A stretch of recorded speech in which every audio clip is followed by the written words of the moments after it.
انسانوں کے رنگ اور زبان میں اختلاف کیوں پایا جاتا ہے؟ انسانوں کی تقلید کر کے اللہ کی معرفت حاصل کی جا سکتی ہے؟ کیا اللہ تعالیٰ مرنے کے بعد دوبارہ سچ میں زندہ کر سکتا ہے؟ جانتے ہیں ان سوالات کے جوابات آج کے اس ایپیسوڈ میں۔ اعوذ باللہ من الشیطان الرجیم، بسم اللہ الرحمن الرحیم۔ ناظرین کرام السلام علیکم۔ سبیل قرآن کے اس تفسیری پروگرام میں آپ کا خیر مقدم کرتے ہیں۔ آج کے اس تفسیری پروگرام میں ہم سورہ روم کی آیت نمبر 22 سے 25 تک کی آیتوں کی تفسیر کو جانیں گے۔ تو آئیے چلتے ہیں آج کے ایپیسوڈ کی پہلی آیت کی تفسیر کو جاننے کے لیے پہلے اس کی تلاوت اور ترجمے کو سنتے ہیں۔ كتاب أنزلناه إليك مبارك ليدبروا آياته وليتذكر أولو الألباب بسم الله الرحمن الرحيم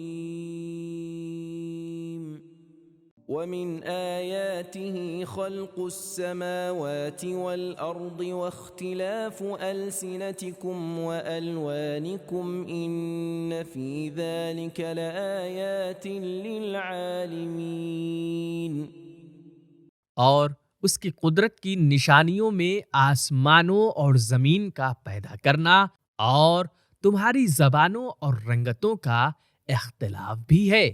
یقیناً اس میں واقف کاروں کے لیے بہت سی نشانیاں ہیں۔ تو ناظرین یہ تھی سورہ روم کی آیت نمبر 22 جس کی تلاوت و ترجمے کو سنا۔ چلتے ہیں آپ پیغامات کو بھی جانتے ہیں۔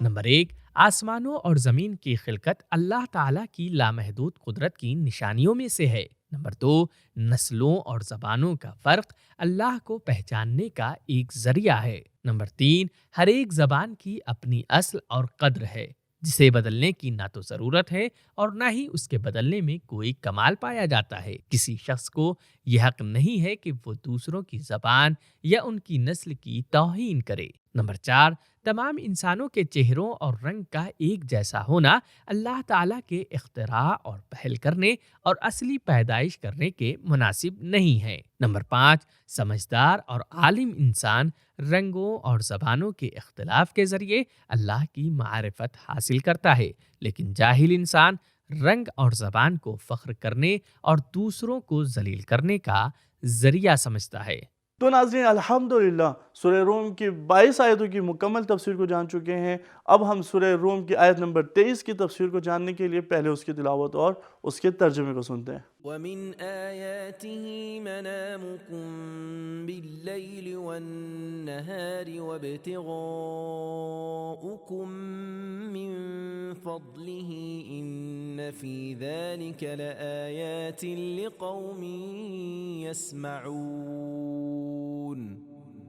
اور رات اور دن کو تمہارا سونا اور اس کے فضل و کرم یعنی روزی کی تلاش کرنا بھی اس کی قدرت کی نشانیوں میں سے ہے۔ بے شک جو لوگ سنتے ہیں ان کے لیے اس میں قدرت خدا کی بہت نشانیاں ہیں۔ آیت کی تلاوت اور اس کے ترجمے کے بعد چلتے ہیں پیغامات کو بھی جاننے کی کوشش کرتے ہیں۔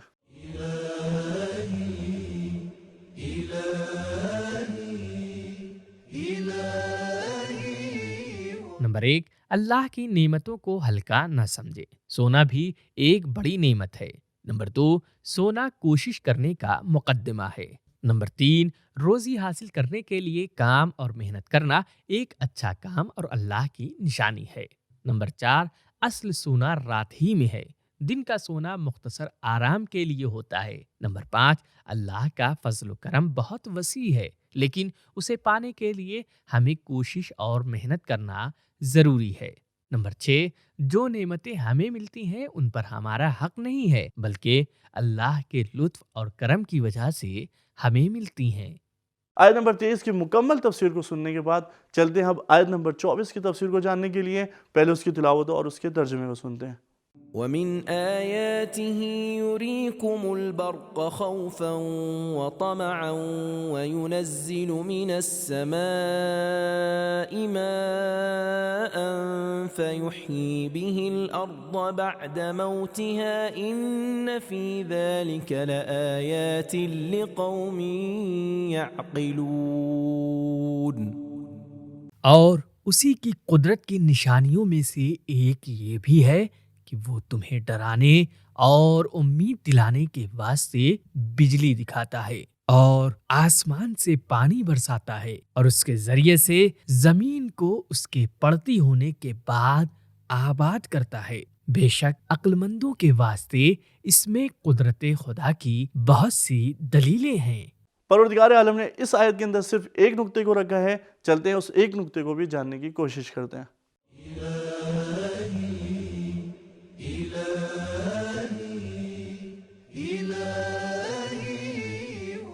اس آیت اور اس سے پہلے کی آیتوں میں 4 کلمات ہم نے دیکھے، یتفکرون، للعالمین، یسمعون اور یعقلون۔ ان 4 چیزوں کے عملی ہونے کے لیے 4 طبیعی مرحلے بیان ہوئے ہیں۔ نمبر 1، انسان پہلے سوچتا ہے۔ نمبر 2، پھر سمجھتا ہے اور عالم بنتا ہے۔ نمبر 3، جو عالم بن جاتا ہے وہ باتوں کو غور سے سنتا ہے اور اس بات کے نکات کو سمجھتا ہے۔ نمبر 4، غور سے سننے کے نتیجے میں غور و فکر کرنے تک پہنچتا ہے۔ سورہ روم کی آیت نمبر 24 کی تلاوت، ترجمہ اور ایک نقطے کو سننے کے بعد چلتے ہیں پیغامات کو بھی جانتے ہیں۔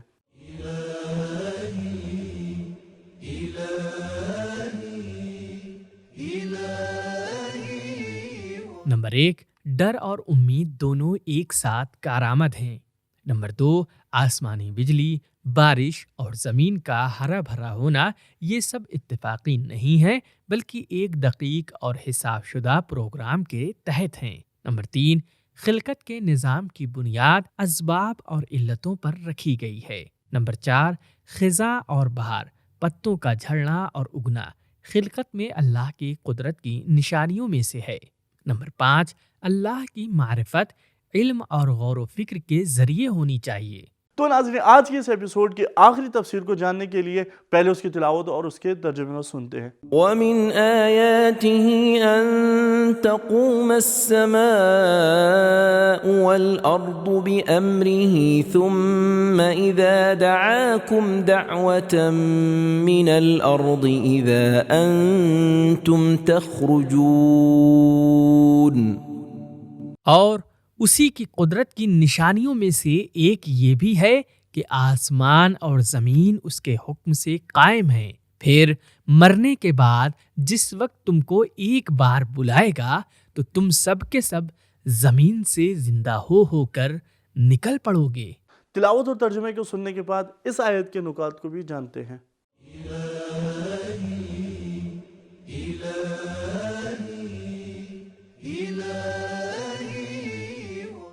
ان آیتوں میں مٹی سے انسان کی پیدائش کو بھی اللہ کی قدرت کی نشانی بتایا گیا ہے۔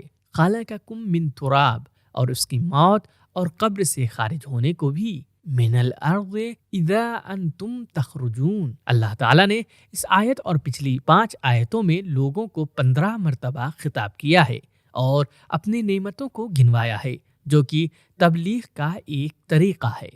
سورہ روم کی آیت نمبر 25 کی تلاوت، ترجمہ اور نکات کو جاننے کے بعد پیغامات کو بھی جاننے کی کوشش کرتے ہیں۔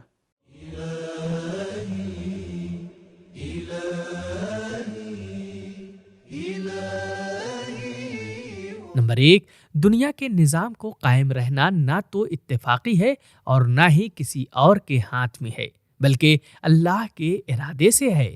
نمبر 2، قیامت کی پیدائش اللہ کے ارادے اور اس کی دعوت سے ہوگی۔ نمبر 3، جب نبی کا بلانا مردے کو زندہ کر سکتا ہے، ثم ادعوہن یأتینک سعیا، سورہ بقرہ آیت نمبر 260، تو اللہ کے بلانے کی کیا بات ہوگی۔ نمبر 4، آغاز پر ایمان رکھنا قیامت پر ایمان رکھنے کا مقدمہ ہے۔ جس نے دنیا کو قائم کیا ہے وہی تمہیں مرنے کے بعد زندہ کرے گا۔